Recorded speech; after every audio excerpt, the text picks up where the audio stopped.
With Remax, I'm holding in my hand the Speculation and Vacancy Tax Declaration of Exemption. If you haven't received it in the mail yet, it'll probably be in your mailbox very soon. So what I'm going to do is just quickly walk you through how to apply online for your exemption. It's ridiculous that every homeowner has to do it, but if you don't apply for your exemption before March 31st, then you will be getting a tax bill if you're a BC resident of 0.5% of your assessed value. So it's not a small tax bill, but we'll walk you through exactly how to apply for your exemption online in minutes, really. So the form that you see on the screen here is what you will receive.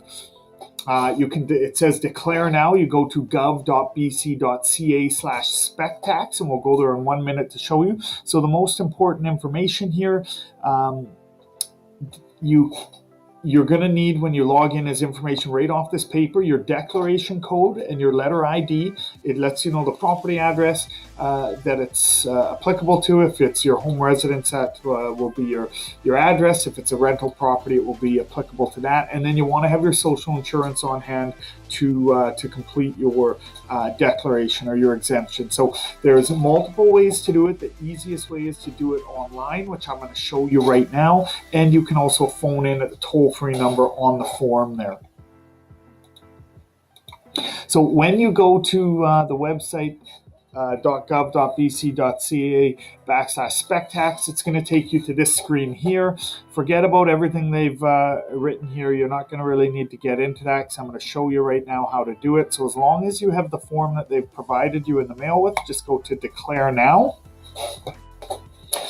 Now, when you come to declare now, I'm going to be going here. I want to change or continue an existing declaration because I've already actually declared it, but you will be doing it here. I want to submit a new declaration.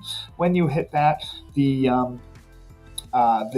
information provided right on the declaration form they mailed you, you're going to have your declaration code and your letter ID. Now, I've already gone through that process, so I'm going to have to go through. I want to change or continue an existing declaration just for the example to walk you through it, but it goes through all of the exact information. I've already done it once, so I know that it will be exactly what you see online. So you'll be clicking here for and entering your declaration code and letter ID, and for the purpose of this example, and because I've already filed mine, I have to go in this way first. So I have to enter a confirmation number that they provided me when I declared. This is where you would be putting in your declaration code. They already have mine.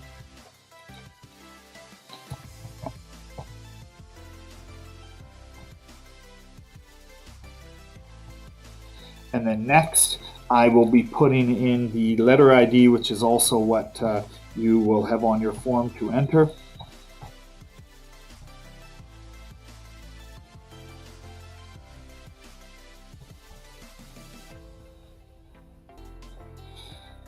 Once you've done that, once you've entered both your declaration code and letter ID, you will hit next here. And then it comes to this screen. So it's already highlighted what I previously filled in. When you come here, these will be all blank, and you'll just have to choose one.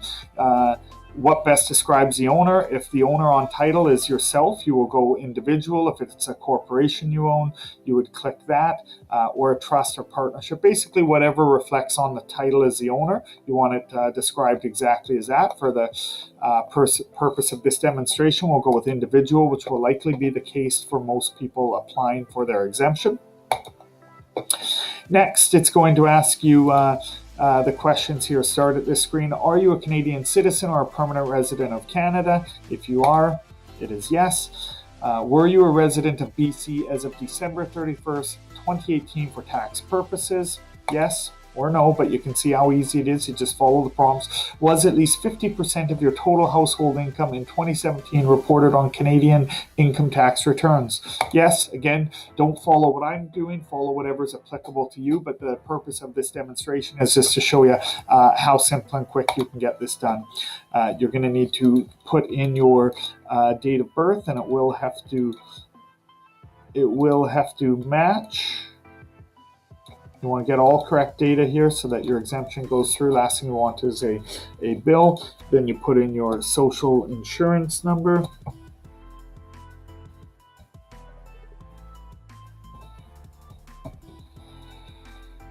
And on to next. And owner lives here. So if it is your principal residence, you're going to hit yes. And then you would just go next. If it is not your principal residence and you're renting it out, but you do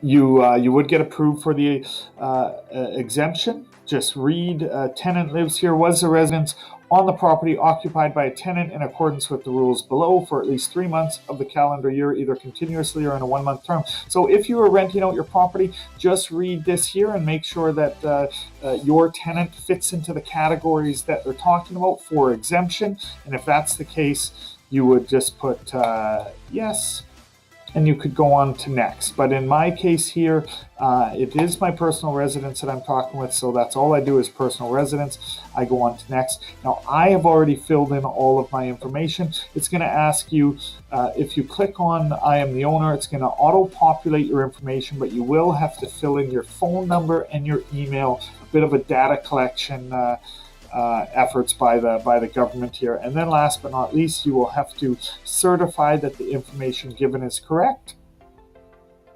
Hit submit.